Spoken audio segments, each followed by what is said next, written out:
ज्ञानतिमिरन्धस्य ज्ञानाञ्जनशलाकया चक्षुरुन्मीलितं येन तस्मै श्रीगुरवे नमः। श्रीचैतन्यमनोभीष्टं स्थापितं येन भूतले स्वयं रूपा कदा मह्यं ददाति स्वपदान्तिकं। वन्देऽहं श्रीगुरो श्रीयुतापदकमलं श्रीगुरून् वैष्णवांश्च श्रीरूपां साग्रजातं सहगना रघुनाथान्वितं तं सजीवं साद्वैतं सावधूतं परिजनसहितं कृष्णचैतन्यदेवं श्रीराधा कृष्णपादान्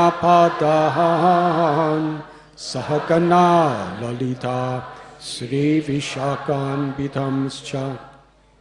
हे कृष्णा करुणा सिन्धु दीनबन्धु जगत्पते गोपेशा गोपिका कान्त राधा कान्त नमोस्तुते। तप्त काञ्चना गौराङ्गी राधे वृन्दावनेश्वरी वृषभानुसुते देवी प्रणमामि हरिप्रिये। वंशकल्पतरुभ्यश्च कृपा सिन्धुभ्य एव च पतितानां पावनेभ्यो वैष्णवेभ्यो नमो नमः। श्रीकृष्ण चैतन्य प्रभु नित्यानन्द श्री अद्वैत गदाधर श्रीवासुदेव गौरभक्तवृन्द। हरे कृष्णा कृष्णा कृष्णा हरे हरे, हरे राम राम राम हरे हरे।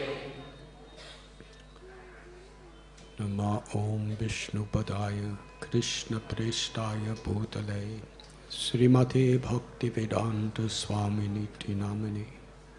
नमस्ते सरस्वती देवे गौरवाणी प्रचारिणे निर्विशेष शून्यवादी भस्त्यजतेशधारिणे।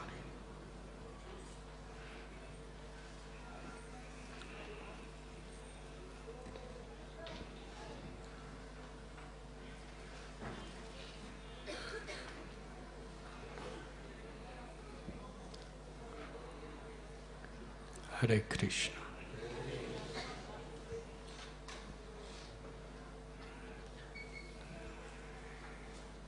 I'm so grateful to be here with you today.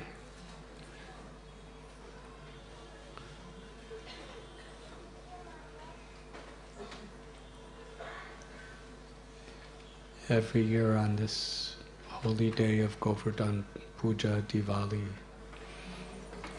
we are on a yatra in a distant holy place of pilgrimage, celebrating. And each year we're always thinking of how we would love to be here at Radha Gopinath Temple. Now we're at Radha Gopinath Temple thinking how we would like to be in a place of pilgrimage. That's the nature of this world. But actually, there's no place in Brahma's creation I would rather be on this holy day than here with you. Thank you for being with us. And I don't know if you could see, but on the other side of this partition, it looks like all the Brajavasis performing parikrama of Govardhan. Please stand up for a moment to see.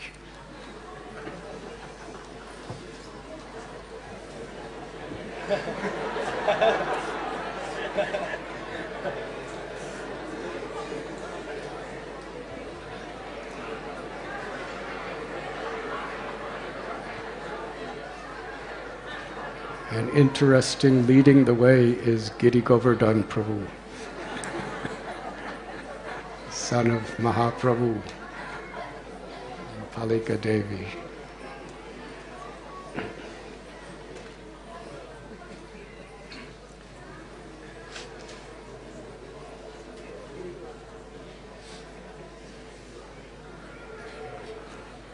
Hare Krishna. Now you can be seated.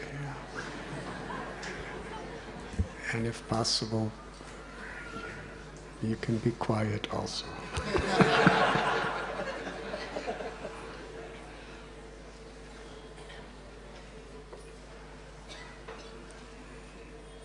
The month of Kartik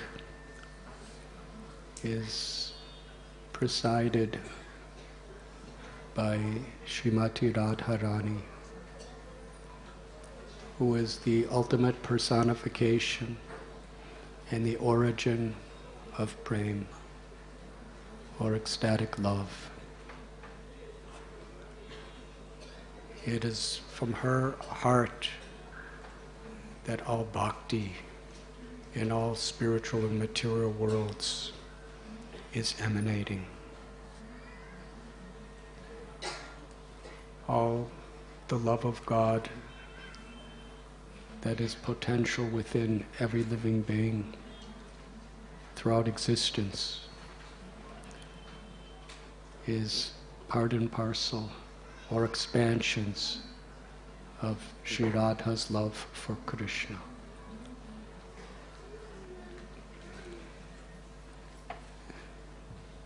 As the Hladini Shakti, pleasure potency, she is none different than Krishna. Radha Bhava Duti Subalitam Nomi Krishna Swarupam. Radha Krishna Pranaya Vikritir Hladini Shakti Rasmat.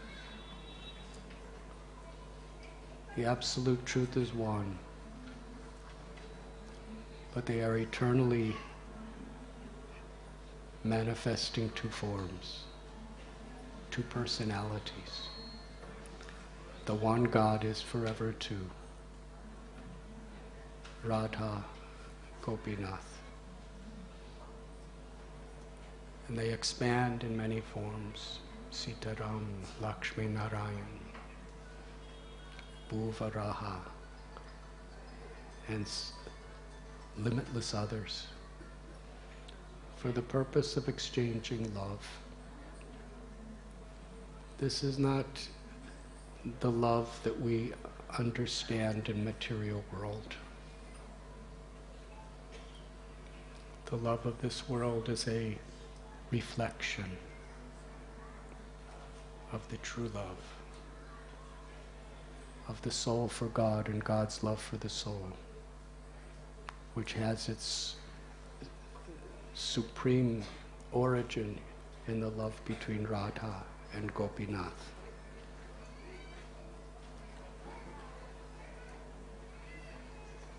Sri Radha is making limitless arrangements for Krishna's pleasure.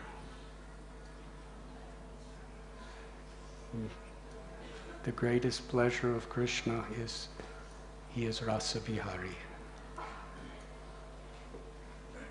He feels intimately for each and every living being.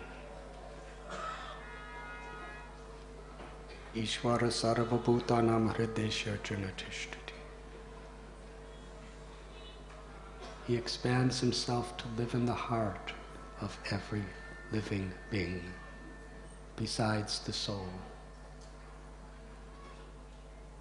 Wherever there's life, there's the Jivatma, the child of God, and the Paramatma, God himself.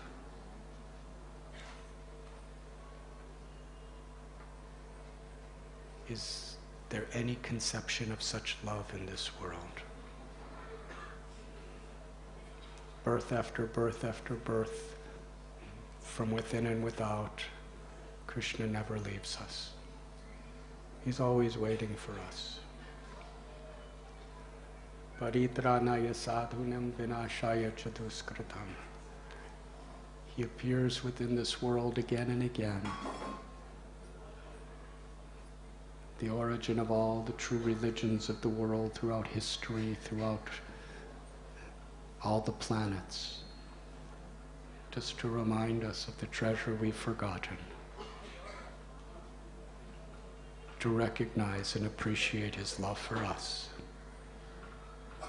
and to naturally reciprocate with our love.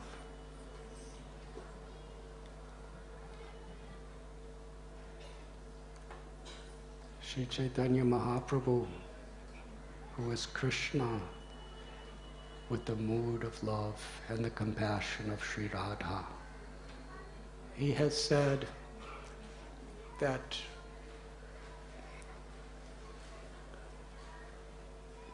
any single devotee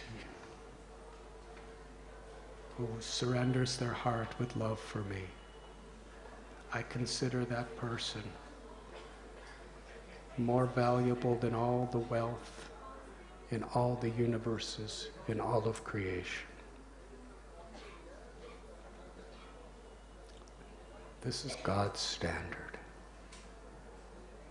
We are eager for property. We're eager for jewelry.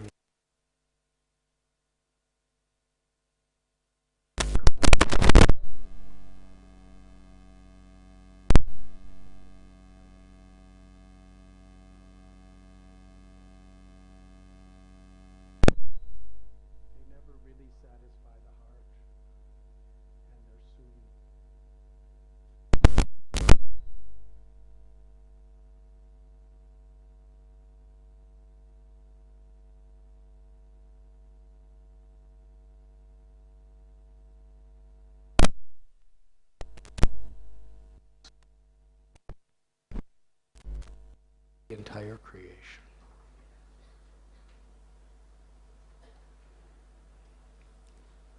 Mamaivam so jiva loke jiva bhuta sanatana. We are all little parts of Krishna. Qualitatively, we are one with Krishna. We are Satchit Ananda, eternal, full of knowledge and full of bliss. Nitya nityanam chaitanas chaitananam eko bahunam yogadadati kamam. But like the sun, he is the source of all sun rays, and we are like those sun rays. Qualitatively of the same substance as him, but always subordinate. Jivera swarupoi krishnera nityadas. Sri Chaitanya Mahaprabhu explained from the basic principles of philosophy to the deepest rasa to Sanatana Goswami. And he built this elaborate teachings on a single foundation, that we are all eternally the servants of Krishna, of God. And there's only one service that pleases Krishna. Samsiddhir Haritoshanam. He is Bhavagrahi Janardana. He doesn't need our intelligence, nor our abilities, nor the influences we have on others. What to speak of our wealth? He only wants our love. And although we are little tiny pieces of Krishna, any one of us, Krishna agrees to be conquered by that love.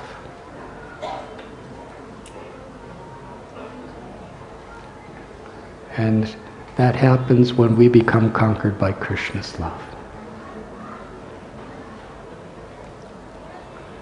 Srila Prabhupada explains that the whole purpose of the path of bhakti and the highest purpose of human life is to become attracted by Krishna. And Krishna is all attractive. Simply by hearing about him, by chanting his name, by serving him, by associating with those who love him, or are striving to love him, that attraction awakens naturally.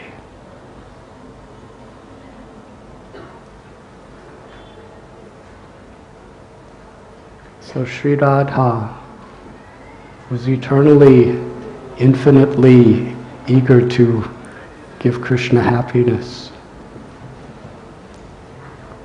She knows in this cosmic manifestation, the material world, the greatest happiness Krishna has is when each of us, personally, individually, when we open our hearts to receive his love and serve him with love. The month of Kartik is a time when Sri Radha especially freely gives the opportunity to make progress in the path of devotional service. During this month there are festivals. And each of these festivals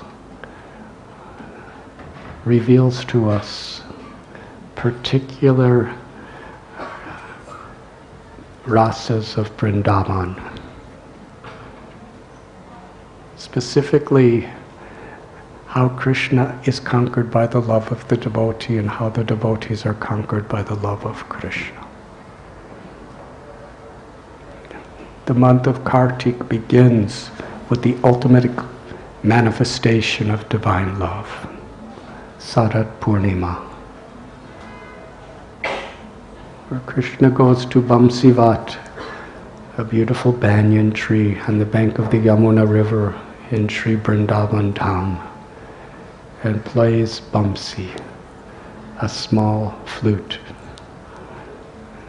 The love of his heart comes through his lips in the form of his breath.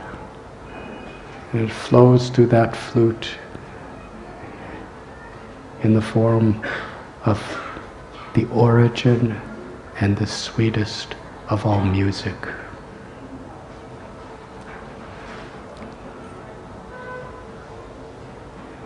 Flows through the air, enters into the ears of the gopis, the simple cowherd girls of Braja, village girls.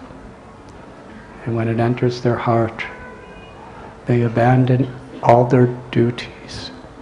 They abandon all causes of fear or social chastisement. They simply want to go to give happiness to Krishna. And it is there on the bank of the Yamuna that they meet Lord Krishna and have their Rasa Leela, an endless dance of the highest perfection of pure spiritual love. And it is there that Sri Krishna, he leaves all other gopis to accept the service of Sri Radha. And there in the Srimad Bhagavatam, Shukadev Goswami establishes she is the topmost of devotees. Srila Prabhupada explains, when we're the servant of the servant of the servant and live in a mood of compassion toward others for God's pleasure, then Sri Radha will take that devotee, whoever we are, whatever our nationality, whatever our race, whatever our sex, whatever our social background. These are all temporary material things. The soul is eternal. The soul is transcendental. She brings that devotee to Krishna. And this is what she'll do for each and every one of us if we just let her. And she'll say, Krishna, this devotee is better than me.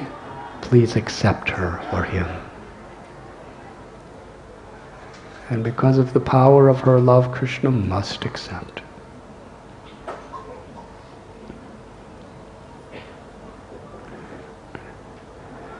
Sri Radharani is the ultimate fountainhead of all divine love. She is God. She is the absolute truth. And she's thinking that any devotee who sincerely serves is better than her. So what is our position? To think ourselves better than anyone. It means we really don't understand. The greatest impediment to pure devotion is ahankar, the false ego. We want to be the enjoyer.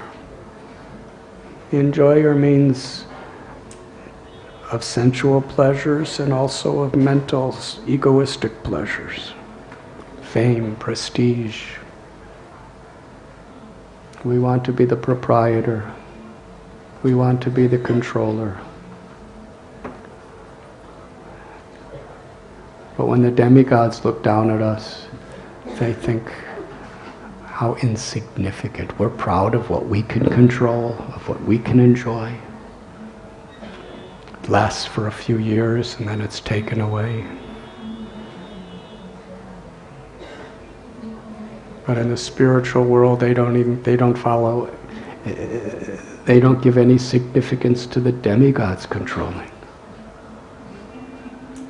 Because the spiritual world is where we give up this desire to be the enjoyer, the proprietor and the controller. We appreciate the devotion of others. And therefore we want to be the servant of servant of servant.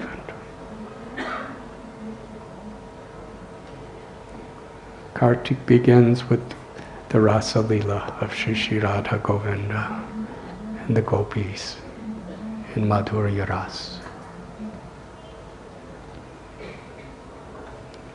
Then there is the appearance day of Radha Kund, Bahulastami, when the most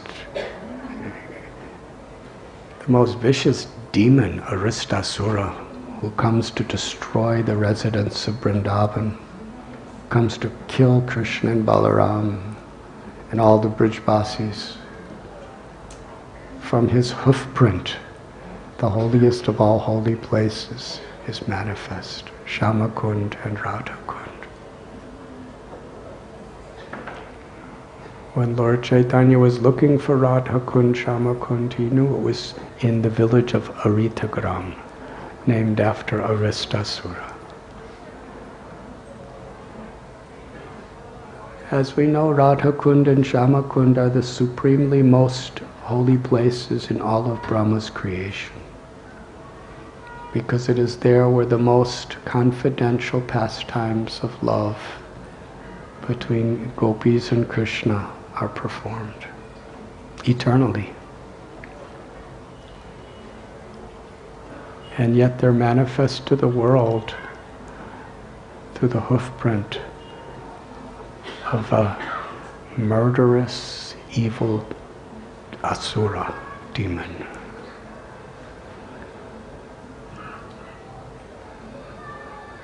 So we can speak about the rasic pastimes that take place on the banks of Radhakund and within the waters of Radhakund.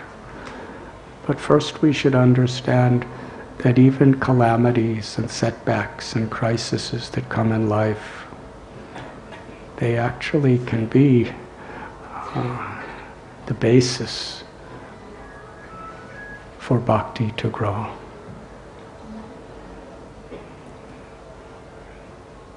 Devotees see every situation as an opportunity to serve. The hoofprint of a demon was made into a holy kund. And similarly, when people are not nice to us, Adhyatmaka, Adhidaivaka, Adhibhautika. Miseries caused by other people, other living beings, by our own health, physically or mentally, or by circumstances like too much rain or not enough rain, earthquakes, heat, cold.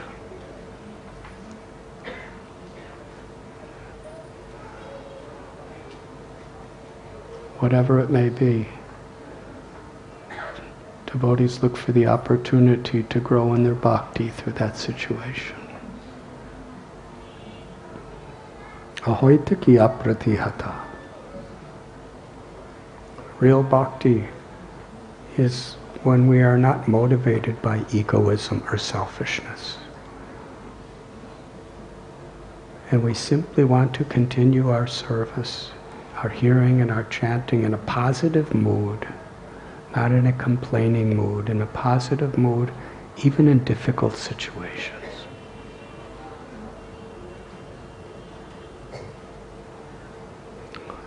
Radha Kund and Shama Kund manifested in the month of Kartik and are still just near Govardhan Hill in Sri Brajbhumi.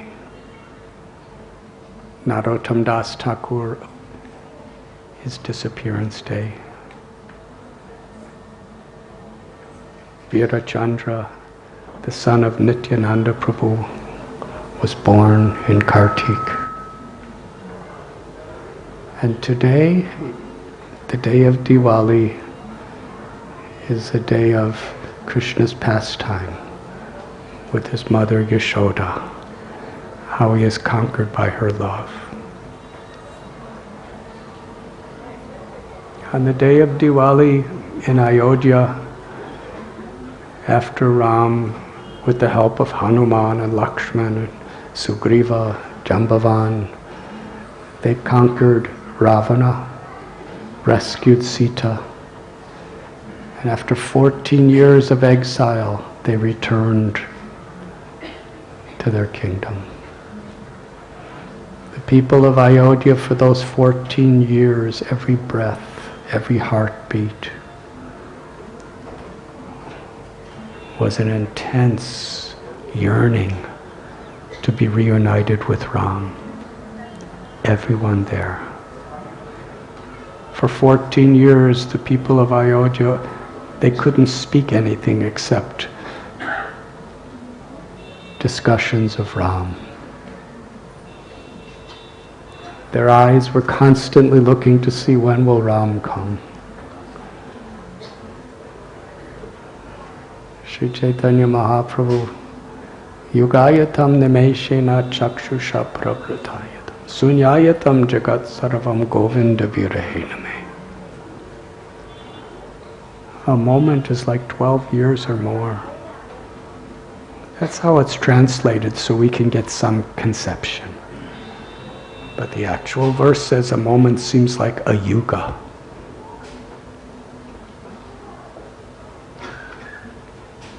Satyayuga is millions of years.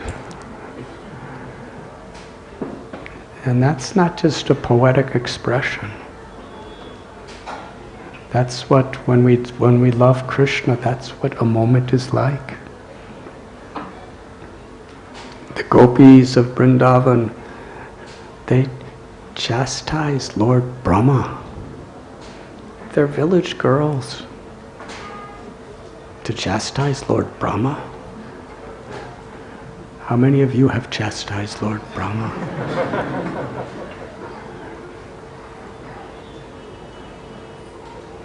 This is the nature of their love. Their chastisement is, why is he such an imperfect creator? He put these eyelids. Because this nimesh, this amount of time of an involuntary blink where the lower eyelid touches the upper eyelid, it's about 1/12 of a second. You're all blinking, but you don't even know you're blinking. But the gopis are saying, it's like a yuga. It's like millions of years bereft of the sight of Govinda. That love and separation, Sri Chaitanya Mahaprabhu taught us, is the highest happiness. Because we're never separated from Krishna. Krishna is none different than his name. Krishna is none different than the thought of Krishna. Krishna is perfectly present when we're serving Krishna. Krishna is in the form of the Archamurti. It's just a matter of recognizing it, which only comes when Krishna reveals himself. Brahma Samhita explains when our eyes are decorated with the ointment of love, then we actually see Krishna. And especially we see him in separation from him. Those feelings of separation deep in the core of the heart, the devotee is feeling Krishna's presence, being embraced by Krishna and embracing Krishna.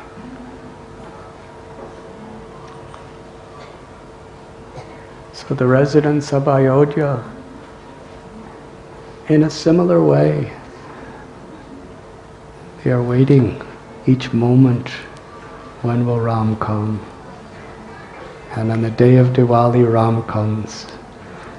And they light up with little lamps, the lamp of their love, the lamp of their gratitude,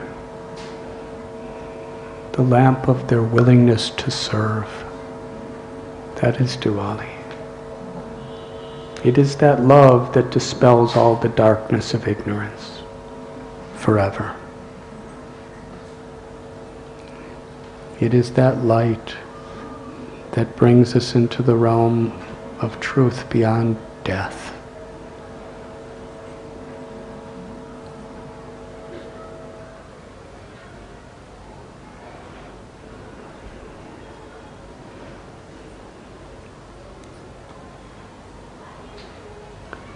So, since that time, Diwali is a very beautiful festival of light.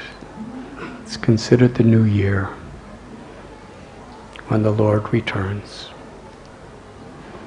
And in Vrindavan, on this day, Yashoda Mai, she decided to personally rise early in the morning to make a special offering of fresh, sweet butter for Lord Gopal, who was just a little child. Nanda Maharaj had 900,000 cows. And there were 7 or 8 of those cows which were the most special, because they were fed the most fragrant, delicious grasses that Yashoda Mai would grow herself. This is how she loved Gopal. She would go out and grow grass. And this grass had the fragrance and the texture of lotus flowers. Not the kind of lotus flowers we see, but the lotus flowers of the spiritual world. And the cows would eat that grass, and it was so nice, it was so soft, it was so sweet, it was so fragrant, it was so nutritious. And Yashoda Mai, after milking those cows, she took that special milk and made it into yogurt, dahi, with her own hands. The day before. And on Diwali morning, she rose early to churn it into butter.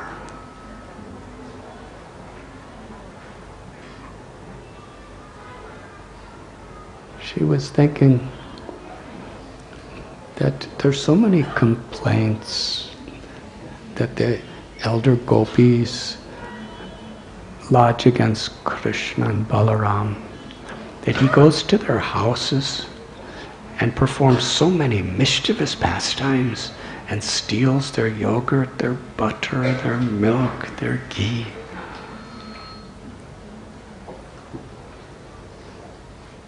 And those gopis, when Yashoda Mai would threaten that I will somehow keep Krishna home, they would say, no, no, no, don't do that. They would simply make their ghee. They would simply milk their cows, make their butter, their dahi, only with the hope that Krishna will come to steal it. When our hearts become soft and sweet like that butter, then Krishna will steal our hearts. His name is Hare.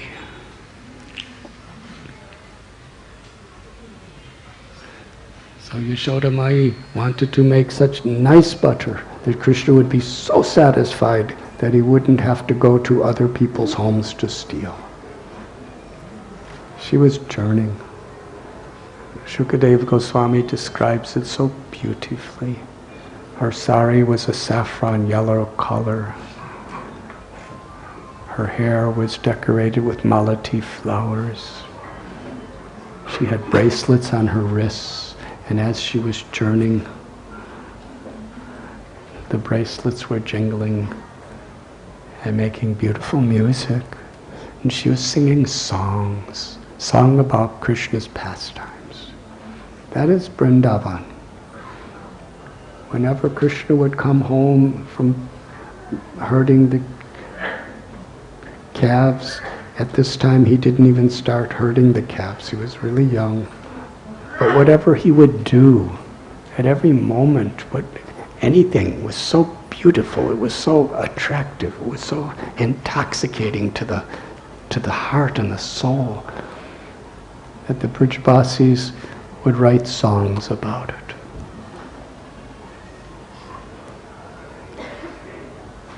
If a breeze would move a single one of Krishna's hairs, that would be such a wonderful experience. They would write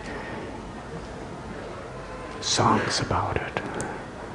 Everything Krishna did was worthy of beautiful masterpiece of music. They would sing. So Yashoda was singing these songs. And what is the purpose of these songs? When we sing them, we remember Krishna. It's an absorption. Bhakti is about being absorbed.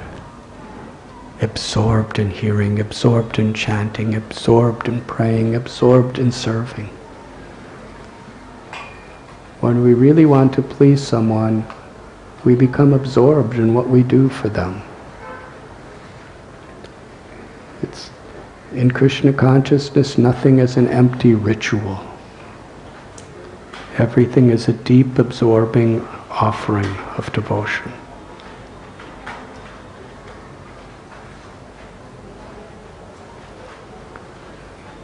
So as she was singing the songs, and the music of her bangles were accompanying her, and the sound of the churning of the yogurt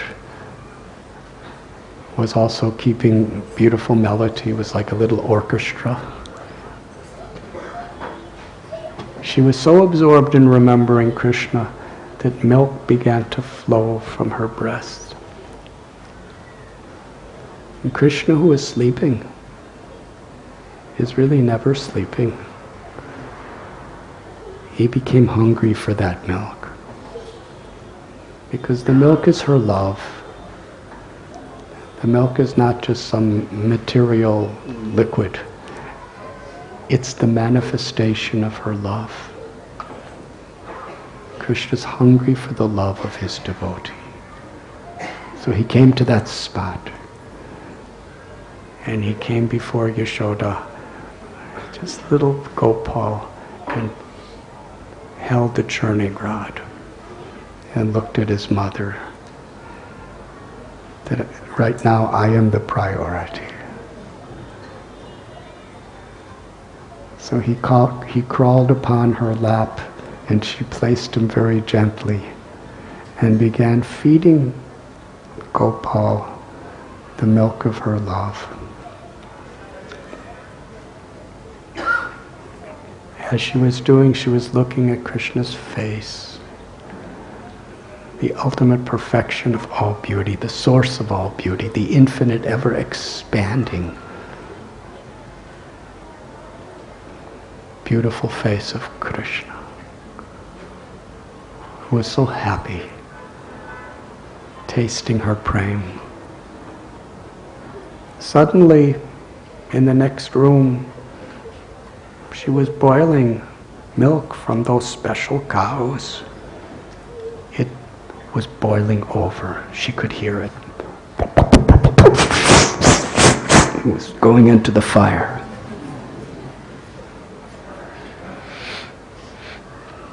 It is said that the milk was thinking, what is the use of my existence? I cannot compare to Yashoda's milk. Krishna will never give up that milk for me.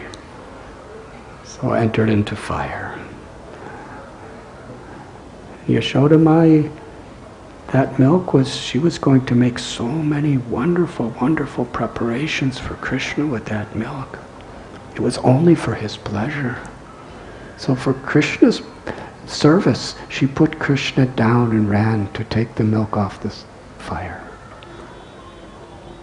But Krishna wanted to perform a pastime that would forever be celebrated within the hearts of his every devotee. So he took the opportunity, where he became very angry. How is it possible?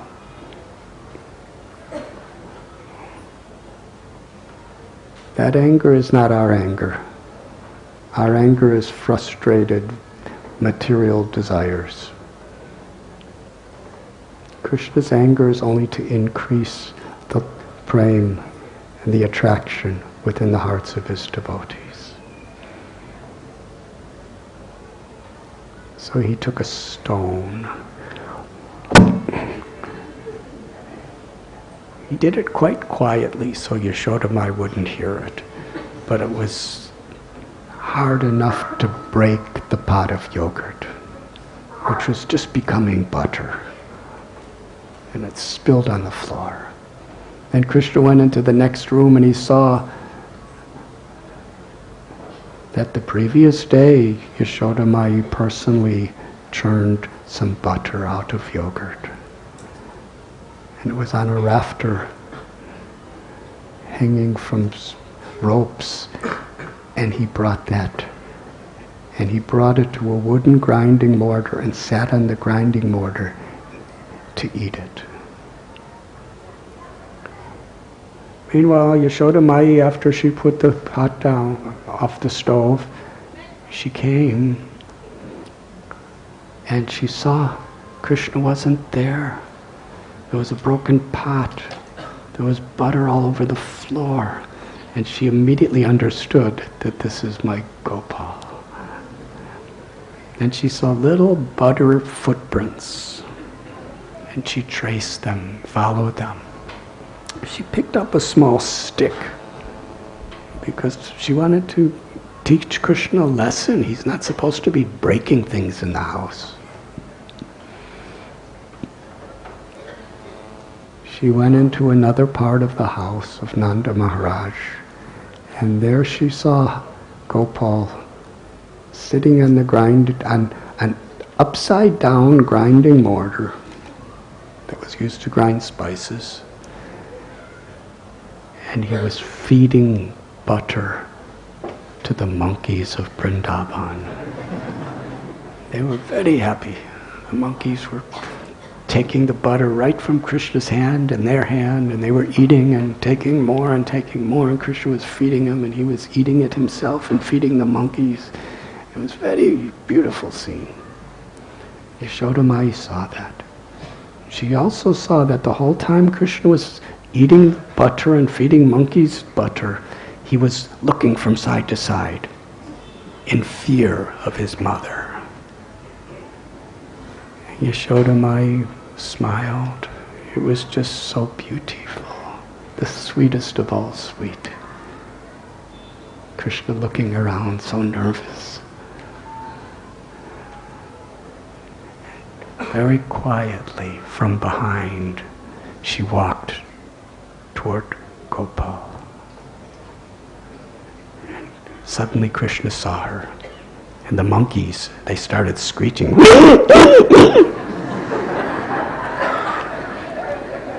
Yashoda Mai tried to catch Krishna, but Krishna, as soon as he saw his mother with a little stick, he jumped off the grinding mortar to run away. He was running. She was running after him. It is explained by Shukadev Goswami that Krishna, he's faster than the speed of wind. He's faster than the speed of mind. Even the greatest of yogis and jnanis, no one could catch Krishna. Yashoda Mai was running and running. But Krishna allowed himself to be caught by his mother. Krishna's conquered by the love of his mother, Vatsalya Ras. He started to cry. Tears were pouring from his beautiful lotus-like eyes. They were mixing with the black mascara that was put around them. And the tears were becoming dark color, and they were streaking his beautiful body. His limbs were trembling. His lips were quivering. And he told his mother, "Please, I admit that I have stole the butter. Please put down that stick. Don't punish me."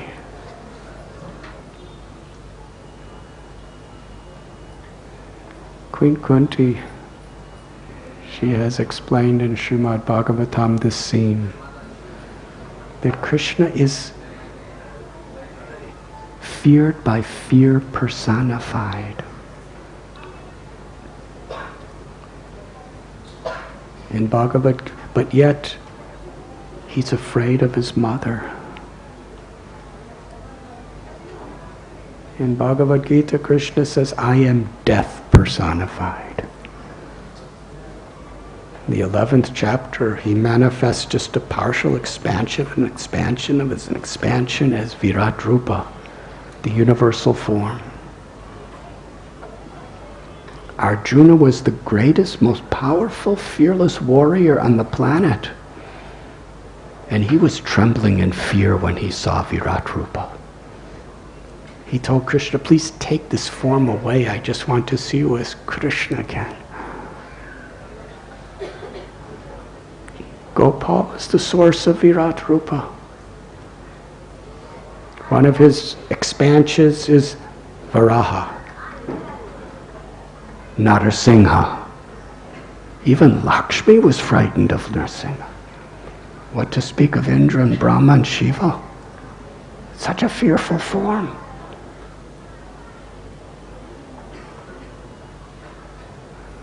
But yet the Almighty, Supreme, Absolute Truth, the source of all other avatars, the Avatari, Krishna, is actually feeling fear of his mother, and he's trembling, and he's crying. And he's begging, pleading, I did it, please forgive me." Yashoda Mai, seeing him, she threw the stick away. It was only to show him.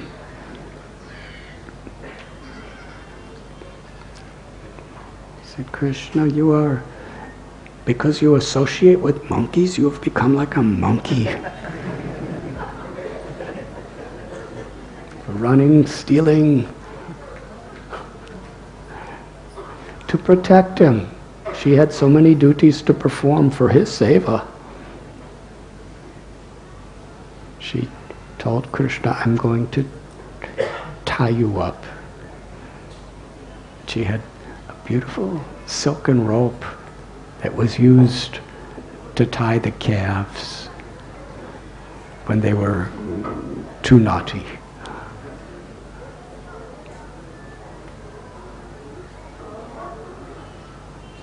When she put the rope around his waist, it was the width of 2 fingers too short. She got more rope and tied it to the original rope. It was exactly the width of 2 fingers too short.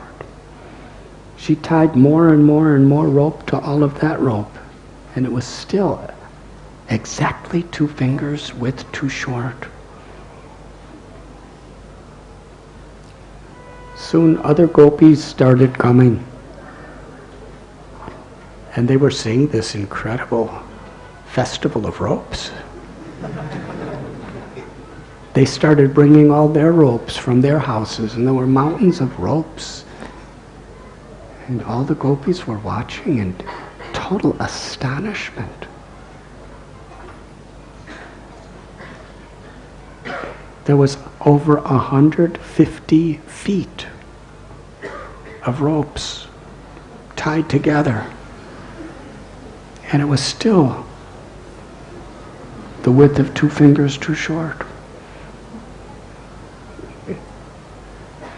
The gopis were telling Yashoda Mai that do not you see it is not Krishna's destiny to be tied today. You'll never tie him up. But she was endeavoring so much.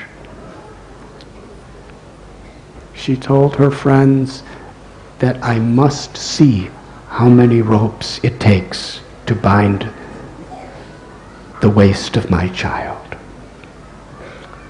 It was incredibly awakening, the intensity of her love, because she's not thinking Krishna as God.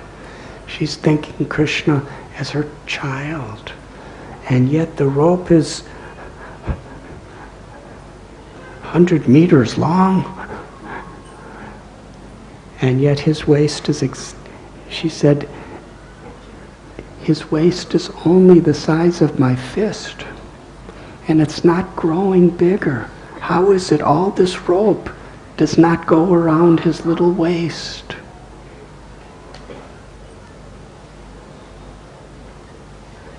Just previous to this pastime, Krishna showed the universal form he showed the whole universe within his own mouth to his mother at Brahmandagat. When he ate dirt and she looked inside, he showed the universe, and his mouth didn't get any bigger. This is Gopal. But she forgot all about it by the Yogamaya potency. And now she kept tying more and more and more rope.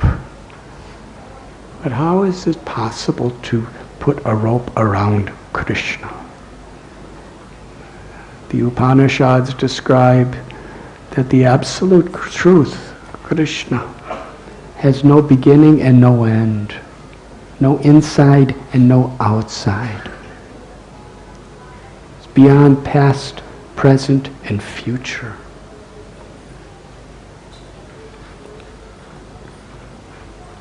He's Ananta, unlimited.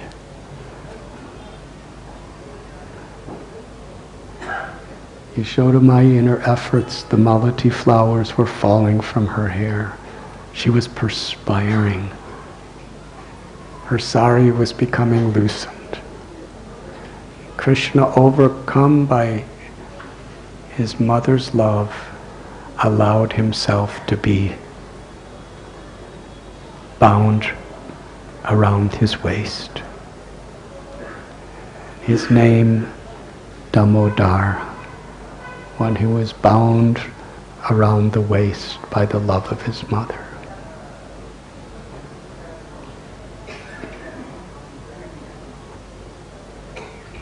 Vishwanath Chakravarti Thakur explains, what is it that compensated that width of 2 fingers that always made her efforts too short? What is it required to actually bind Krishna by our love? He explains 2 principles. One is the devotee's efforts with determination and with faith to give all they have for the loving service of Krishna. And despite all obstacles, to never give up. Ahoitaki apratihata. Bhakta nishta. When we really try our best and beyond, and however many impediments, we just never give up because we have faith. We have faith in the Supreme Lord's mercy. That type of devotion, that service attitude attracts Krishna. And when Krishna is attracted by our sincere efforts, then kripa, he bestows his mercy. And these are the 2 principles that bind Krishna: the sincere efforts of the devotee and the mercy of the Lord.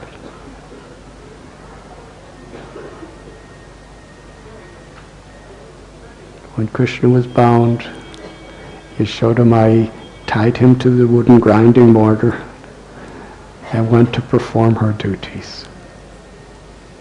And when she was gone, Krishna looked into the courtyard and saw the Yamala Arjuna, 2 trees, and they were gigantic trees. They were there for hundreds and hundreds and hundreds of years. Thousands of years. Gigantic trees with deep roots, towering into the sky, standing right next to each other. And Krishna recognized them. They were cursed by Narada Muni. In previous life, they were Nala Kuvera and Manigriva, the sons of Kuvera. They were devas, demigods. Because of their physical beauty, their wealth, their strength, their knowledge, they were proud. And when Narada Muni came walking by, they were bathing with ladies with no clothes on, heavenly ladies. The heavenly ladies jumped out of the water because they were embarrassed to be in that state in the front of a great sage. Nala Kuvera Manigriva didn't care anything, because they were proud. What is the greatest danger of arrogance? That we don't respect others. Amanina manadena. A devotee is one who offers all respect to others. But when we're blinded by arrogance, we don't see the good qualities in others. We're just thinking about ourselves all the time. And we make offenses. So Narada Muni, out of his causeless mercy, he cursed them to be trees. But they weren't like most trees, because Manigriva and Nala Kuvera had the full consciousness of demigods, but they were trapped in these bodies as trees and they couldn't even move. But after a long, long time, by Narada Muni's grace, Krishna performed his pastimes, and they happened to be right in Nanda Maharaj's courtyard. So they were seeing Krishna perform all these leelas. Krishna crawled between the trees. The grinding mortar got stuck, and the trees fell to the ground, echoing, not like me. It's like an earthquake. And Krishna was smiling, he's just crawling. And from the trees came the forms of Manigriva and Nalakuvera and their demigod swarups. And they offered prayers. And the essence of their prayers is they were so grateful to Narada Muni that through the pain of what they went through, the ordeal, they learned a good lesson and they became actually humble. And when they actually became humbled completely and they became truly grateful to their Guru's mercy, then they got to see Krishna. And they became completely purified. They surrendered to Krishna. They had nothing but gratitude and affection. And they realized how whoever we are, to have high position, to have power, to have influence, it's potentially very dangerous. They were truly humbled. And Krishna accepted their lives. They became his eternal associates. Completely purified, and Krishna sent them back to their heavenly abodes. Meanwhile, the Brijabasis, when they heard these trees falling, they came running. Yashoda Maya was so disturbed. She was thinking, because of me, Krishna was almost killed by these trees. Nanda Maharaj came running. The cowherd boys were there first. But they tried to untie Krishna, but they couldn't untie him from the grinding mortar. He was just smiling and joking with them. And then Nanda Maharaj came and Krishna started crying. Like he was afraid that these trees just fell on both sides of me. I was just minding my own business. Mother Yashoda, she bound me up, and now look what happened because she did that. And he was crying, and Nanda Maharaj's heart was so broken and sympathetic. And then when Nanda Maharaj would turn his head away, Krishna would look at the gopas, his little friends, and he would laugh and smile and say, look at me.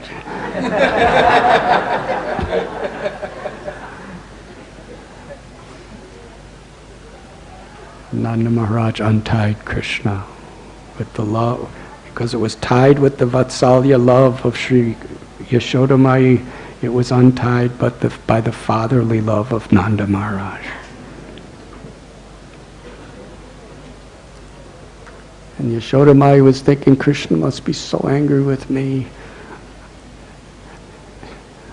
Nanda Maharaj said, what happened? The little boys told Nanda Maharaj that Krishna pulled it and the trees fell down. And the elderly gopas said, this is impossible. How could we listen to the words of these children? Krishna said, Mataji tied me up. Look what happened. Nanda Maharaj said, well, shall I take you back to your mother? Rohini Devi came and said, Yashoda Maya is waiting for you, please come. And Krishna said, I don't want to see my mother. I will stay with my father. Now for you or me, it wouldn't affect us too much. But for Yashoda Maya, that was worse than death. Krishna's displeased with me. Look at what I have done. I made him so scared. I put him in such a predicament. He doesn't even want to be with me. He was on the verge, she was practically on the verge of giving up her life. She was feeling so distressed by tying up Krishna. And when Krishna heard this from Rohini Devi, he ran to his mother, and she ran to him, and they embraced.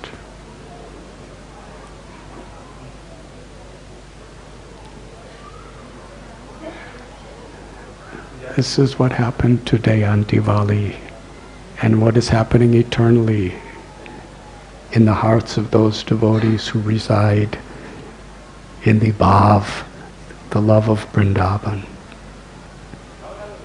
And here at Radha Gopinath Temple we are celebrating Govardhan Puja, which technically is tomorrow. We are celebrating at Govardhan Eco Village tomorrow. And you are all invited. It's really a beautiful place. Please come.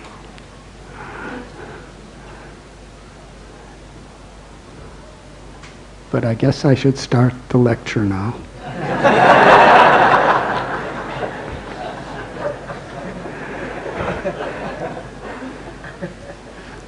I will speak briefly on Govardhan Puja and speak perhaps more elaborately tomorrow. So in Srimad Bhagavatam, Shukadev Goswami tells the story of the Brahmins who were performing their yajna. They were performing their yajna to please the devatas, the demigods, for material prosperity. And Krishna sent his little friends there to get some food, but they did not. They're Brahmins who are gurus, who are pandits. These little cowherd boys, they were not relevant, considering that they were performing these very high-level Vedic yajnas. So Krishna told the cowherd boys, go to their wives. And the Brahmins' wives, when they heard that Krishna was hungry, their hearts melted. They never saw Krishna before. But when they would go to get fruits and flowers from the marketplace, they would hear the gopis talk about Krishna. And just by hearing about Krishna, hearing devotees chant the glories of Krishna, Shravanam, they fell in love with Krishna. And whenever together kirtanam, they would just speak about Krishna and sing about Krishna. They loved Krishna. So they brought the best food and came to that place in the forest to provide everything for Krishna. They surrendered, like the gopis were to surrender at the Ras Leela. In a similar way, the Brahmins' wives, the Yajna Patnis, they abandoned all varieties of religion.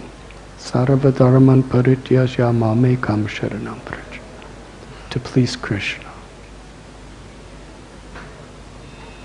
Just after that, Krishna saw close to that place that Nanda Maharaj and Upananda, Abhinandan, Nandan, Sunandan, the leading cowherd men, they were arranging yajnas to be performed also with Vedic Brahmins. Krishna approached Nanda Maharaj. At this time he was 7 years old. Little 7-year-old Gopal with very sweet voice. He asked his father, so innocent, please tell me, what are you doing? What is this yajna? Why are you doing it? What is the purpose of this? Who are you doing it for? And how are you going to execute it? please tell me. He said, even though I'm a little boy, and this may seem, because the yajna is a very technical, high-level Vedic sacrifice. He said, even though I'm a little boy, still, you should tell me. You should not keep secrets from well-wishers. You should only keep secrets from enemies. So please tell me everything. Nanda Maharaj explained that in our community, our livelihood is taking care of cows and agriculture, growing crops. For us to do this, we are dependent on good rains. And the presiding demigod over the rain, the king of heaven, is Indra. So this is a tradition that we have followed for generations upon generations. Is every year at this time we perform Indra Puja to satisfy Indra, who will send clouds and rains, and we will be prosperous. Krishna is in the heart of all living beings. And we should carefully know that means he's in my heart and he's in your heart. Sometimes we talk philosophy that Krishna is in the heart of every living being, but we're not really willing to recognize that means he's also in my heart, because I'm a living being too. He's in everyone's heart. He sees everything you do. He hears everything you say. He feels everything you think. He feels everything you feel. We don't know that much about about ourselves, but Krishna knows everything about everyone. As a soul, a jivatma, Krishna knows not only everything you've ever felt, thought, spoke, or did in this life, but in every one of your previous lives. And what's even more profound is he never forgets a single detail.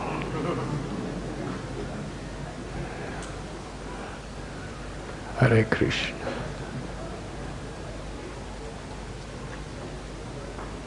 So Krishna is always the well-wisher of his devotees. And he knows that the true purpose of bhakti is to awaken our love for him. That's the only thing that can satisfy our heart. And the devatas, the demigods, are Krishna's devotees who are entrusted with incredibly influential responsibilities. Indra is the king of the Swarga Loka and the rains. But being a king of heaven with incredible beauty, incredible power and wealth, and every type of sense gratification, limitlessly more than we can even imagine on this little earth planet, he became arrogant. He became proud. In the Bible it is said, pride cometh before the fall. When we have arrogance, we're already fallen. Everything else is just a detail that will take place. So he was arrogant. And Krishna, he wanted to cure him. It's like we have doctors from Bhaktivedanta Hospital, right?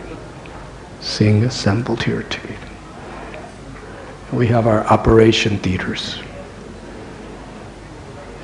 You get some anesthesia and then surgery.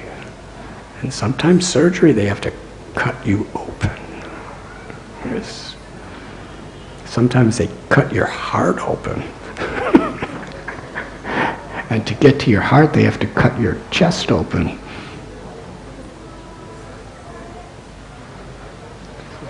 So that surgery is meant ultimately to remove something that should be removed and fix what needs to be fixed. So Krishna is the ultimate surgeon. How to fix Indra. For you or me, if we start getting arrogant, somebody's just going to tell you, just shut up. Who cares? And we think, if you're living in brahmacharya ashram, somebody's going to crush your arrogance. If you're living in grihastha ashram, the purpose of a wife and the purpose of a husband and the purpose of having children and in-laws and grandchildren is they're meant to crush your ego. So instead of fighting it, just surrender and be happy. But when you're Indra, who's going to crush your ego? Every now and then, Hiranyakashipu or somebody like that. But Krishna saw there was arrogance. So he made a very special plan. And he told Nanda Maharaj, in his little child talk, very sweet, talkative. He said, actually, there's no need to worship Indra. Because whatever we're receiving in this world, whether it's good or bad, it's all reactions to our previous karma.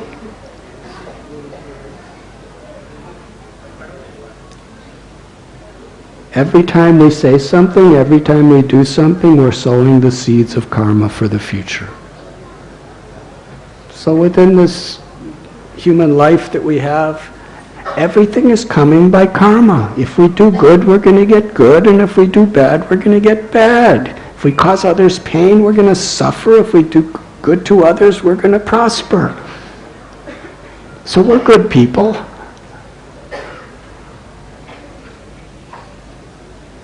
And according to our karma, we have a special svabhava. We all have a conditioned nature. That conditioned nature is very strong.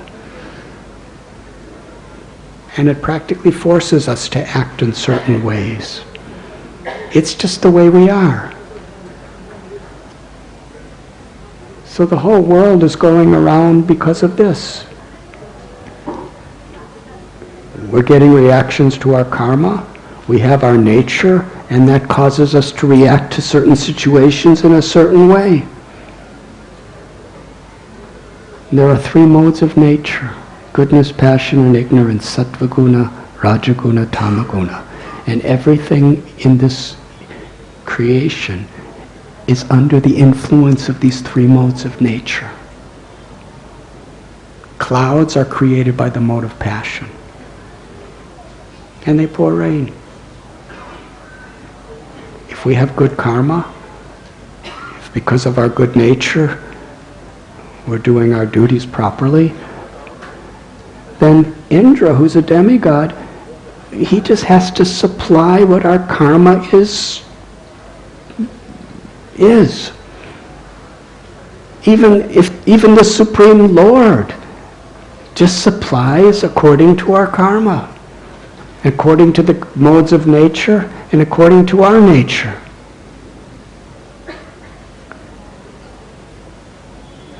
Look, what yagyas are the oceans doing? And they don't even need water. And there's torrents of rain falling in the ocean. And the rocks and the mountains, they're just inanimate beings. They're not doing yagyas. And there's just as much water falling on them as here. So Indra's just bound according to the modes of nature and according to people's karmas just to provide. So why should we offer this puja to Indra? We don't need Indra. We don't need Indra at all. If we perform our duties properly, everything will be auspicious. And Krishna explained a little of the Varnashram system. The duty of Brahmins is to study the Vedas, to perform yajnas, and to teach others. The duties of Kshatriyas are to protect all living beings and to protect the earth and to administrate. The duty of Vaishyas is farming, agriculture, commerce, protecting cows, and banking.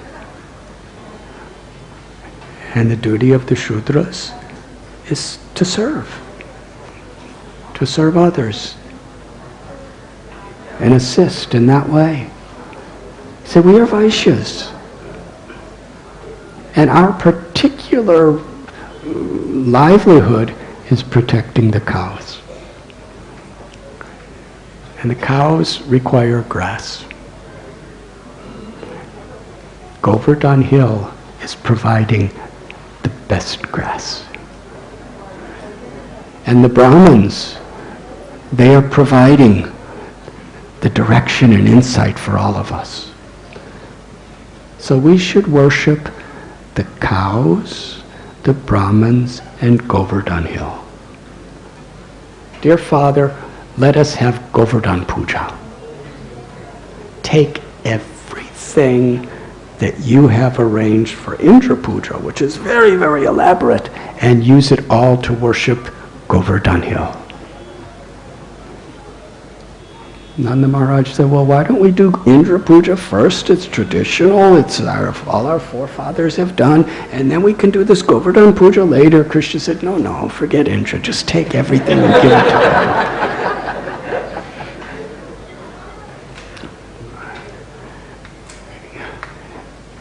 Krishna did not convince Nanda philosophically. Krishna spoke all these words just to completely attract his heart. Ultimately, Nanda Maharaj and everyone in Vrindavan, they only had one wish: to make Krishna happy. Krishna, if it makes you happy to take all this and take the risk of making Indra angry and worshipping a mountain, then we will do. And Krishna gave instructions.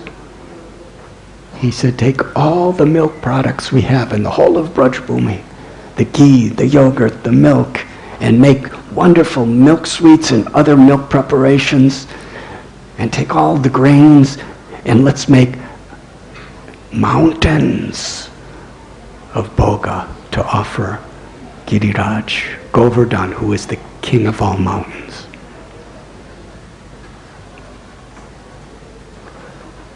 So we should take cakes and rice and make lakes of liquids, sabjis, vegetables, mountains and mountains and mountains. And after we make this anakuta, we should have the Brahmins perform their yajnas. And then we should offer the anakuta to Govardhan, then feed the Brahmins, then feed the Brijavasis, then feed everyone, the monkeys and the dogs, everyone, sumptuously. And then we will all do parikrama of circumambulating Govardhan Hill. Because after all, Govardhan is our best friend. So this was a great celebration. Nanda Maharaj exactly followed everything Krishna prescribed. They made mountains and mountains. The mountain of rice was covered with so much ghee, it was glistening in the sun. The anakuta was, actually there was acres and acres of mountains of food. Bhoga. It's huge quantity, unbelievable quantities. It was so beautiful. And meanwhile, the Brahmins, as they were preparing, they were performing their sacrifices and chanting Vedic hymns and mantras. And Nanda Maharaj arranged, after it was all done, for everyone to be fed. Wonderfully. Everyone. Then all the Brijabasis had their best clothes on. They were singing beautiful songs. At a certain point, actually, before they fed everyone, as the mountains of food were there, Krishna, just to show the world forever that he's none different than Govardhan Hill, he personally manifested himself on top of Govardhan. What an amazing sight for everyone. Gopal revealed this gigantic form. And he was walking on Govardhan Hill. He was as big as the mountain. He was not different than the mountain. And Krishna looked up and he said to the Brijabasis, just see, Govardhan is so pleased by all of our service that he's manifesting a personal form just for us. And just see, with his gigantic, incredible arms and hands, he's eating all the food that we made. And Govardhan was reaching miles. And Krishna said, his mouth is enormous, but yet he's so beautiful with lotus-like eyes. And Govardhan ate all the Anakuta. And then again manifested it as Mahaprasad. For more details, come tomorrow.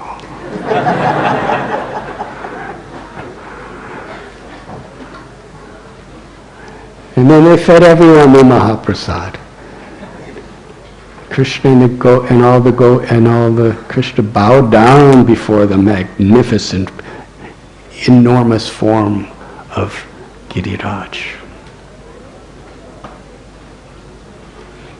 Then with their best clothes on, they circumambulated Govardhan Hill, beginning the tradition. A tradition which is one of the most cherished forms of worship of the Supreme Personality of Godhead, even 5 millenniums later.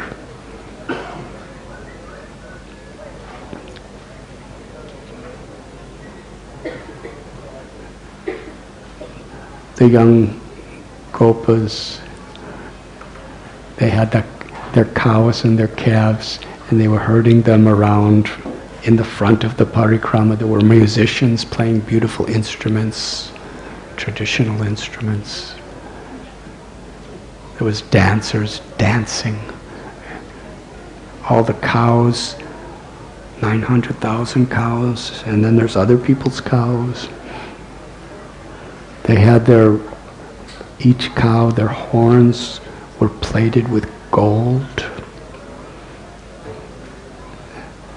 They had silken sheets with jewels over their backs. The cows were dancing, eating the freshest, nicest grasses. Everyone was so happy.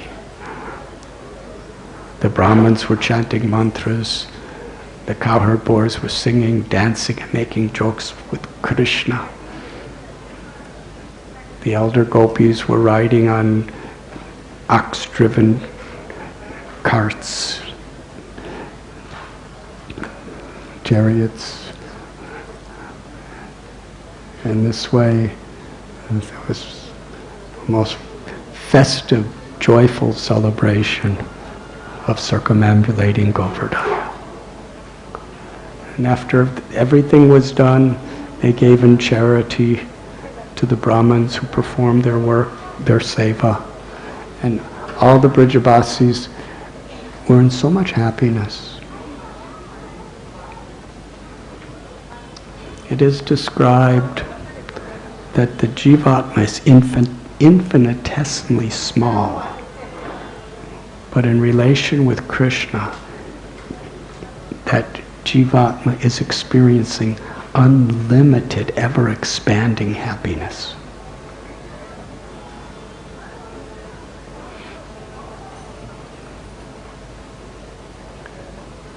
The festival was the most beautiful festival they had ever celebrated, and they all went to their homes just talking about Krishna. How wonderful is Krishna. But there was one person who was not happy. Indra was furious. He was insulted. It was really an insult. It's one thing to take something that you expect every year, for generations, every year, for hundreds of years perhaps, the Brijabasis would perform that ceremony on that day for Indra. And he's expecting it.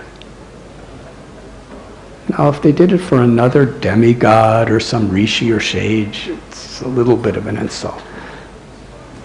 But to offer it to a hill? He was furious. Krishna tells in Gita, Dhyayato Vishayam Bhungsang, that when you have all these material desires, kama, when they're not fulfilled, when you don't get what you're expecting, it becomes krodha. From kama to krodha. We become angry. And the nature of that anger is it eventually bewilders our intelligence. And we act in such ways that we're just blinded by that anger. Indra was so infuriated. This is the arrogance. When your ego is insulted, it becomes so frustrated. You feel such pain. Indra was in misery. He called the clouds of devastation samvartika. These are the clouds that actually cover the entire planet Earth at the time of a pralaya. They have the power to make this whole planet a massive ocean. They destroy everything. He called those clouds and told them to specifically destroy Vrindavan. He said these Brijabasis, headed by Nanda Maharaj, because of their prosperity, because of their opulences, they have become so puffed up that they think that they could insult me. The world is a mirror of our own consciousness. Because he was so puffed up, he was thinking that they're arrogant. Because he had so much opulence and wealth, he was thinking they must be like him. That's human psychology. We impose our own state of consciousness on others. Because they have so much, they think that they have the power to insult me. They must be destroyed. I will teach them a lesson. Go to Vrindavan and destroy everything. Teach them this lesson. Instead of worshiping me, they're listening to this talkative little child, Krishna.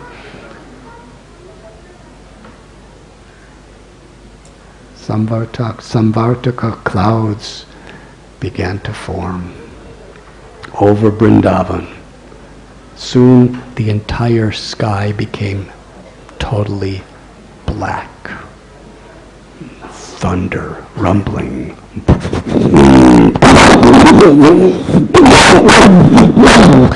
and lightning crisscrossing everywhere. The Brijabasis were seeing this. They never saw such lightning, thunderstorms, thunder, black clouds, then torrents of rain. How was it raining? Srimad Bhagavatam explains it was coming down like columns. Kavi Karnapur explains the rain was like from this, imagine this,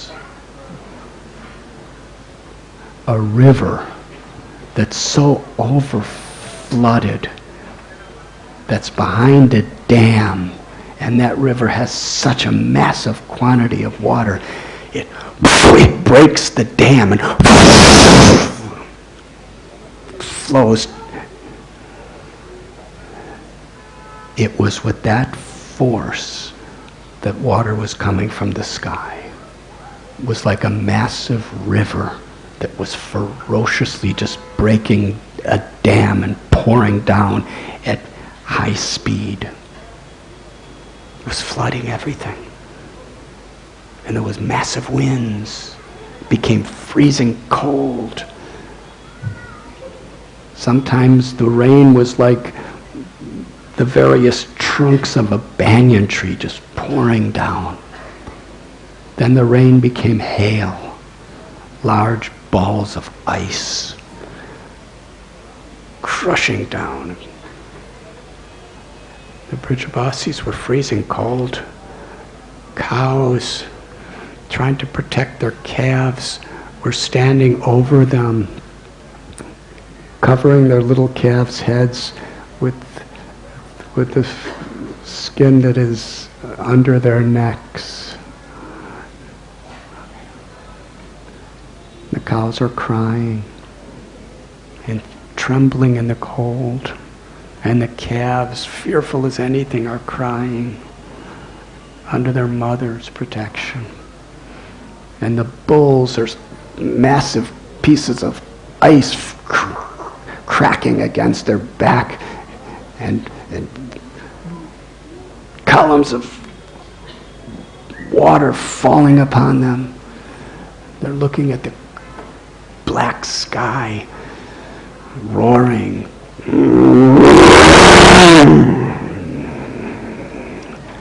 But what could they do? The Brijabasis saw there was no difference between the high places and the low places. Everything was instantly being completely flooded with water. It was millions of times more than the worst flood Bombay has ever seen. It was devastation. They turned to Krishna. The cowherd man, the gopis, they turned, Krishna, Krishna, Mahabhaga. Oh, Krishna. Why did they turn to Krishna? Nanda Maharaj, he remembered Garga Muni said that Krishna will always give protection because he's like Narayan. So, even though they never thought of Krishna as God, somehow or other they always felt Krishna would protect them. Krishna, look, see how the cows are suffering. And see how all of us are suffering. Indra's angry, please protect us. And Krishna was thinking, because of Indra's false ego, he's so infuriated, he's trying to destroy my whole village and my whole family. I will teach him a good lesson. And then by Krishna's Yogamaya potency, there was a pathway where there was no rain at all. And Krishna went to Govardhan Hill. and as effortless as a child lifts a mushroom over his head, Krishna lifted the Govardhan hill. As he lifted Giriraj, the king of mountains, it made a tumultuous sound that reverberated everywhere. Just think, this is an enormous mountain being lifted off the ground. Krishna lifted Govardhan hill with one hand, and with the tip of the little finger of his left hand, he held it above his head and smiled. Another analogy used in Srimad Bhagavatam is Krishna lifted the hill as effortless as a gigantic elephant lifts a lotus flower. Krishna completely peaceful, smiling. He invited the Brajbasis that, look, Giriraj is so happy that we worshipped him so nicely and gave him that anakuta, so much nice food, and we did pujas for him, and we were singing for him and dancing for him. He's so happy. Now he's giving us shelter from Indra's rain. He's become an umbrella. Please come and bring all of your animals and bring all of your valuables, and let us be together under Govardhan hill. All the Brajbasis came. And what they saw was incredible. The valley under Govardhan hill, it wasn't like just a hole. It was all green with auspicious plants and flowers and gardens and crops growing. There were beautiful lakes with lotuses under the hill. And there was dirt falling from the ends of the hill to make a boundary so no water could get in. And Sudarshan Chakra wanted to do seva for Krishna, so he was and drying up the water before it hit the ground, so nothing came under the hill. Now all the Brajbasis, all the cows, the gopas, the gopis, everyone, the goats, the buffaloes, the birds, they were seeing the beautiful darshan of Giridhari, Krishna, in a threefold bending form with his hand raised, lifting Govardhan hill and smiling upon them.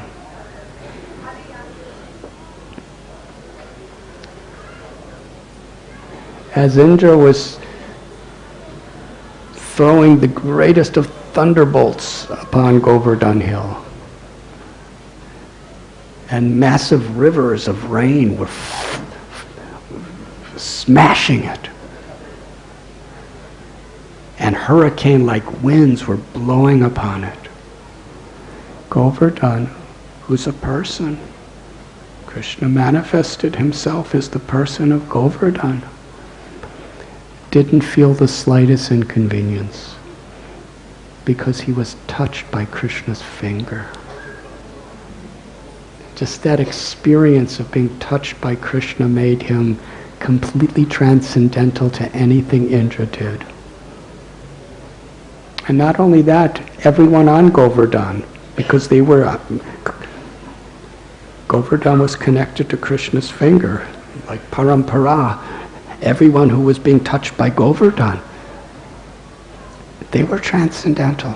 The birds were singing, the deers, they were just walking around completely aloof from Indra, very happy.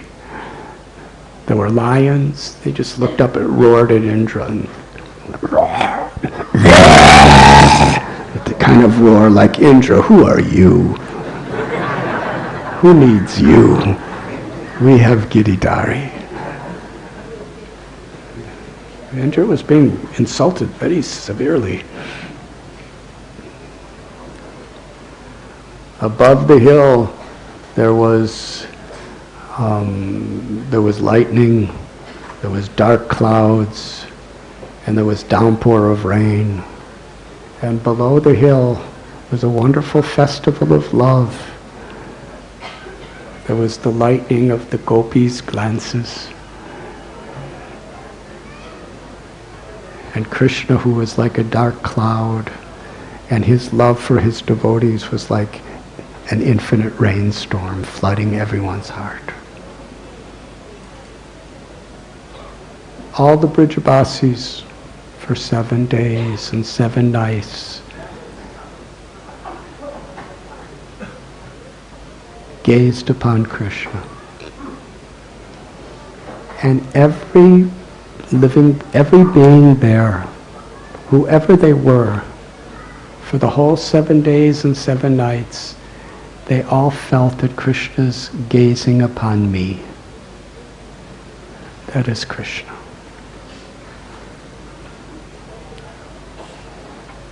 Now ordinarily, Krishna would meet gopis at night. But then during the day he would be with his friends. But then at night the friends would feel separation from him. In the day, the parents would feel separation from him. But for these 7 days and 7 nights, everyone equally was continuously with Krishna. And the beauty of that form of Giridhari completely enchanted their hearts. Raktak and the other servants of Krishna in Dasyaras, they were rendering all kinds of services to him while he was lifting Govardhan Hill. And the Gopas and Sakyaras, in their friendly relationship, were joking with Krishna and talking with Krishna. They were just making each other so happy. And the younger gopis, Shri Radha and her associates, they were just close by, constantly gazing upon Krishna. And Krishna would gaze upon them. And through his glance, he personally entered deep into the core of their hearts and embraced them, and they embraced him.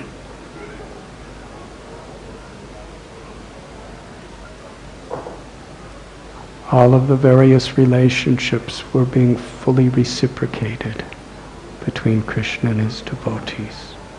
And Vatsalya Ras, Yashoda Maya was always worried about Krishna.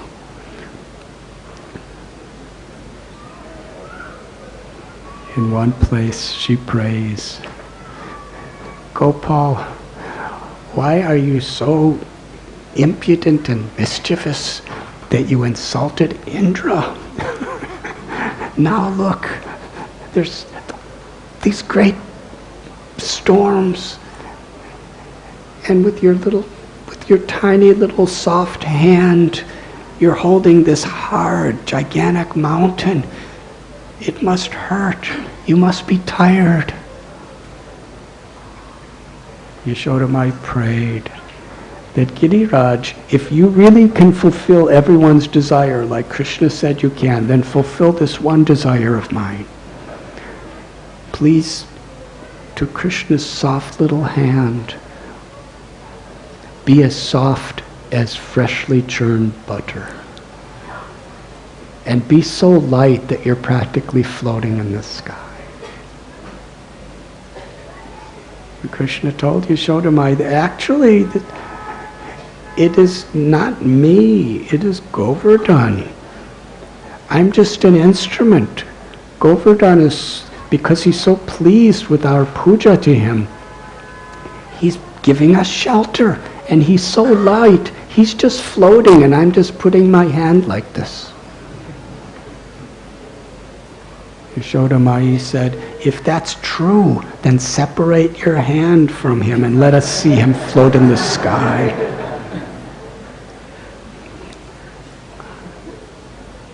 Yashodamai was constantly trying to bring Krishna food to eat, to put in his mouth. And as Krishna was holding Govardhan Hill with his left hand, with his right hand, he took his flute from his belt and put it to his lips and played beautiful songs of love. When Krishna played his flute, it was so sweet. Madhu Mangal, he said, Krishna, please don't play your flute. We love to hear the music of your flute, but we don't want you to play your flute.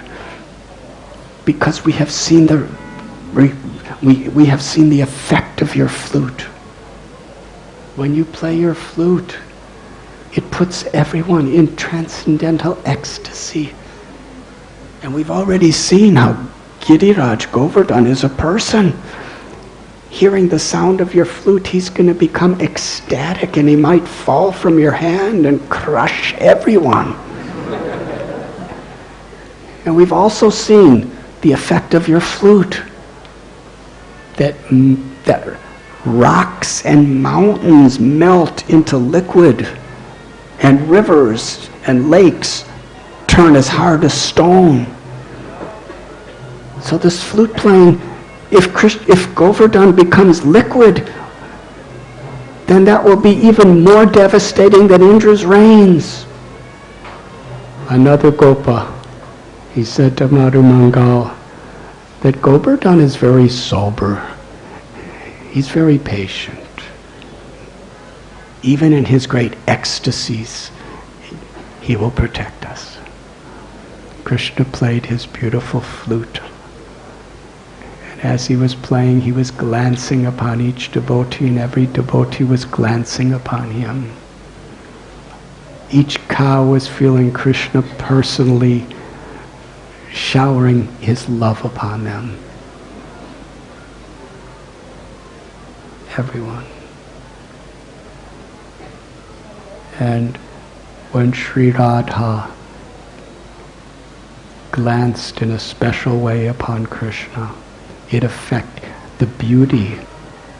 Because Sri Radha's body, it's described by Ramananda Rai in Chaitanya Charitamrita, her clothes, her jewels, every limb and every feature of her body, it is Satchidananda, it is spiritual, it is a manifestation of her love for Krishna.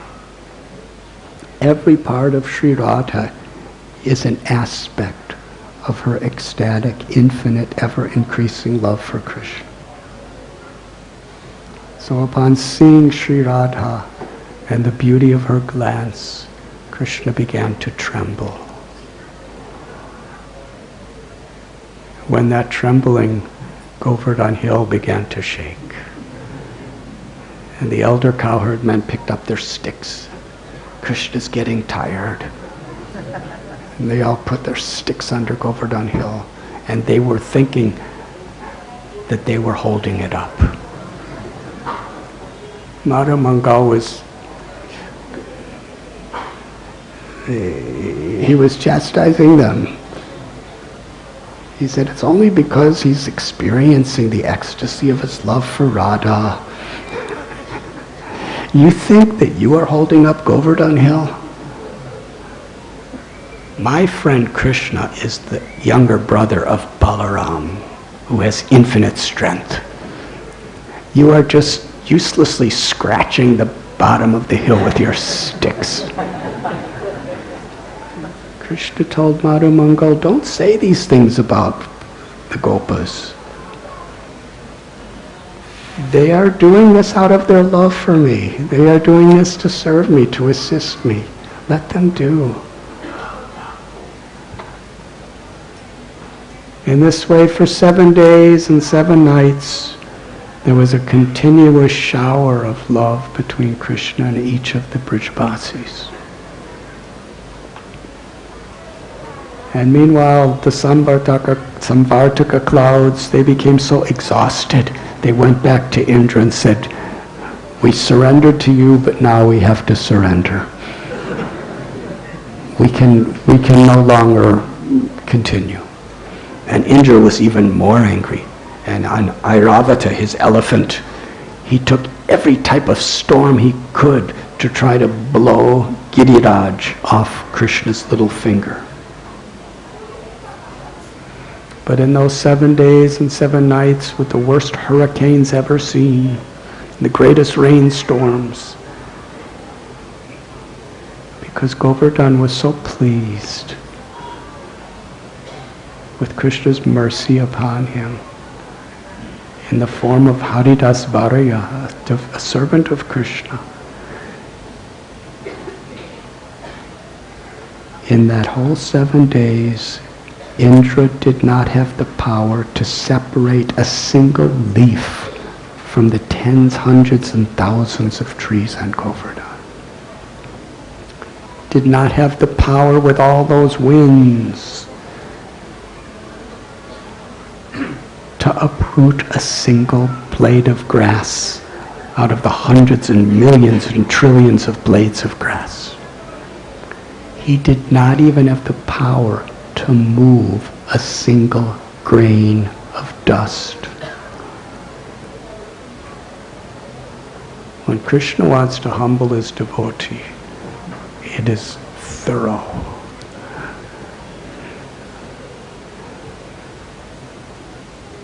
Indra realized that this talkative little Gopal is Bhagavan. He's the Supreme Personality of Godhead. He's the cause of all causes. He's the source of everything. And I tried to kill him. I tried to destroy everything dear to him and everyone.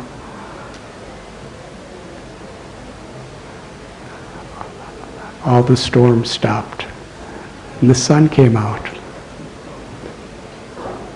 Krishna blissfully told all the Brajavasis, now the day is very pleasant. You can all go back to your homes. They didn't want to go. Constant vision of the form of Giridhari. They could stand and look at him for all eternity and only have ever-increasing happiness. But as their seva to Krishna, they all left the hill. And when they were all gone, Gopal effortlessly and so gracefully placed Govardhan Hill on the ground just the way it was before. And then after everyone went home, he went to a secluded place with some of his friends. In one of the forests near Govardhan. Indra was feeling so ashamed. He approached his guru, Brihaspati. Brihaspati told him, Indra, you are a fool. Krishna's the supreme object of all love. He's the creator, maintainer, and destroyer of everything that exists. He is descended from the spiritual world to give mercy to all living beings, and you try to destroy him and his village? You should go to Lord Brahma, the original guru of the entire universe. Indra went to Brahma.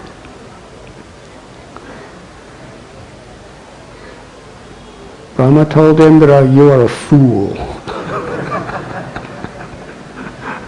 What have you done? You can't approach Krishna directly after your offenses. He will only forgive you if someone who loves him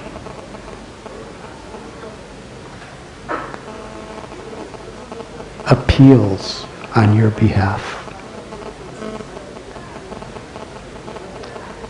You should approach Surabhi. There's a Goloka within this material world, which is the planet of the cows in the heavenly worlds. Just as there's a Goloka in the spiritual world beyond this world. Indra went to Surabhi and begged her, please on my behalf, approached Krishna. Surabhi was so happy. Here is Indra, the king of the heavens, with the mother cow. He surrendered to the hooves, the lotus hooves of the cow. They approached. And Krishna just, because now that Indra was humbled and seeking rectification, Krishna did not want to humiliate him anymore. Krishna wanted to spare him any further humiliation. He only humiliated Indra just to get him to the point where he was willing to surrender. But after he surrendered, Krishna wanted to make everything as easy as possible. So Krishna alone went to a secluded place. The place is today called Surabhi Kund. And there Surabhi approached Krishna. And she offered beautiful prayers. Said, Indra, he's come to surrender his heart to you. And it was only then that Krishna looked toward Indra. Indra offered prayers. And ultimately, like Nala, Kubera, and Manigriva, he was grateful. Yasyaham anugranami harisheta dhanam shanai. Krishna tells, when I want to give my highest mercy to a devotee, I take away everything they have.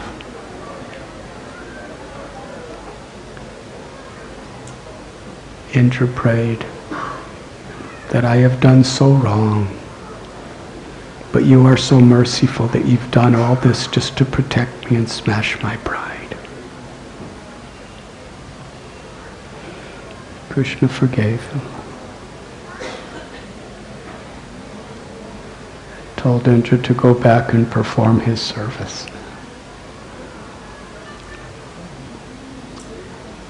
Surabhi, she said, because you have given such pleasure to all my children, the cows, I want to give you an abhishek with my milk. And at the place called Govinda Kund, there was a great abhishek. First Surabhi bathed Krishna with her own milk, her limitless milk. Indra with Airavata brought from the heavenly worlds the water of the Mandakini Ganga and bathed Krishna. And the wives of the sages and the various devatas and devas, they all came to perform this beautiful abhishek. And it was there that Indra gave Krishna the name Govinda. So Rabbi said, "Oh Govinda, you are our Indra. You are our Lord forever."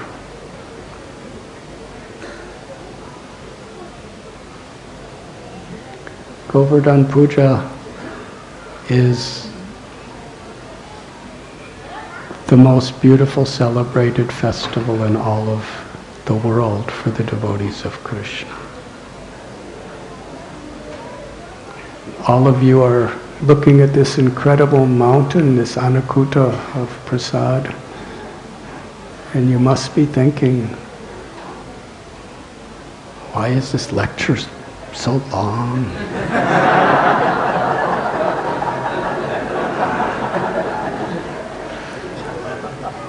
And I have to confess, when I'm looking at this mountain of Prasad, I'm thinking like that.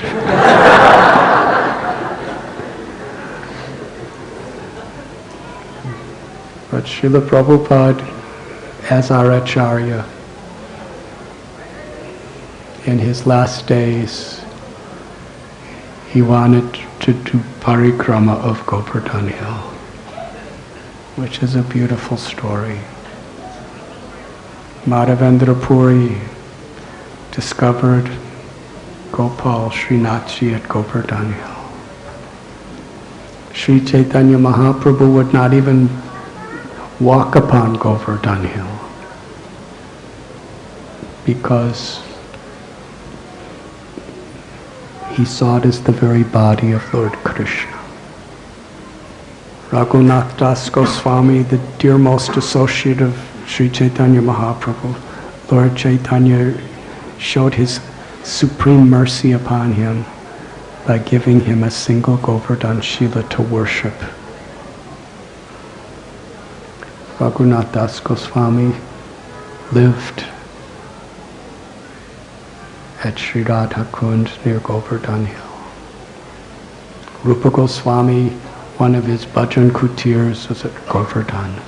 Jiva Goswami. Sripad Vallabhacharya, he had his baitak at Govardhan Hill. Gopal Bhatta Goswami, Raghunath Bhatt Goswami, all the 6 Goswamis had their places of worship at Govardhan Hill. And Sanatana Goswami at the Manasi Ganga, Chakaleshwar Mahadev. He lived for many years and wrote so many of his beautiful books at Govardhan Hill. And ultimately, he gave up his life at Govardhan Hill.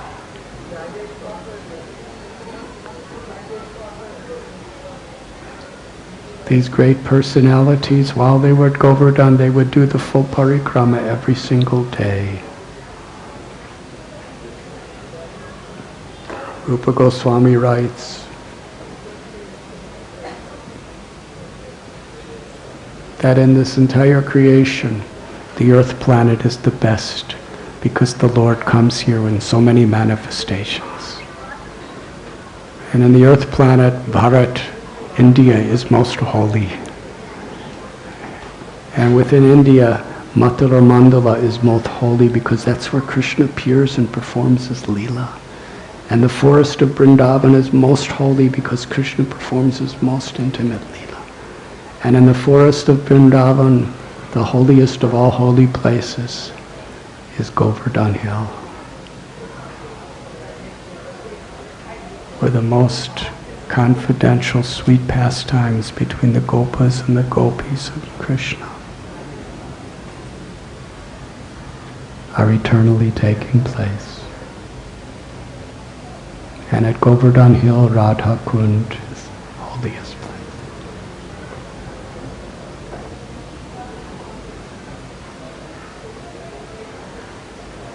Tomorrow at Govardhan Eco Village, we will discuss some of the history of Govardhan Hill, if you'd like to come.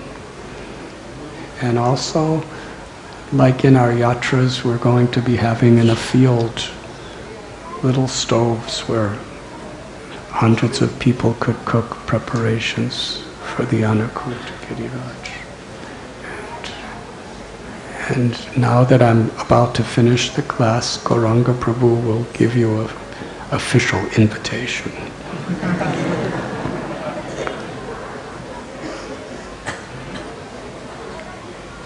These beautiful festivals that we celebrate at Radha Gopinath Temple by the mercy of Srila Prabhupada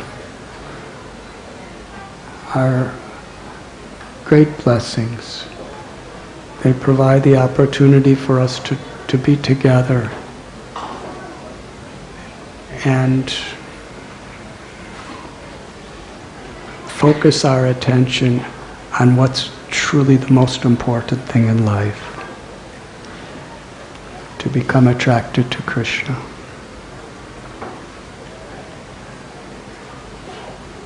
Vrindavan are the pastimes of the Lord that he manifests once in a day in Brahma. Wherever we remember them, wherever we sing about them, wherever we speak about them, we actually can enter into Vrindavan. When we share Vrindavan, Tatra Tishtami Narada Yatra Gayanti Mad Bhakta, we can actually enter the bhav of Vrindavan and become attached to Krishna, become attracted to Krishna. through our sincerity, our humility, our deep desire to serve as the servant of the servant, and our deep faith in the holy names and the Vaishnavas.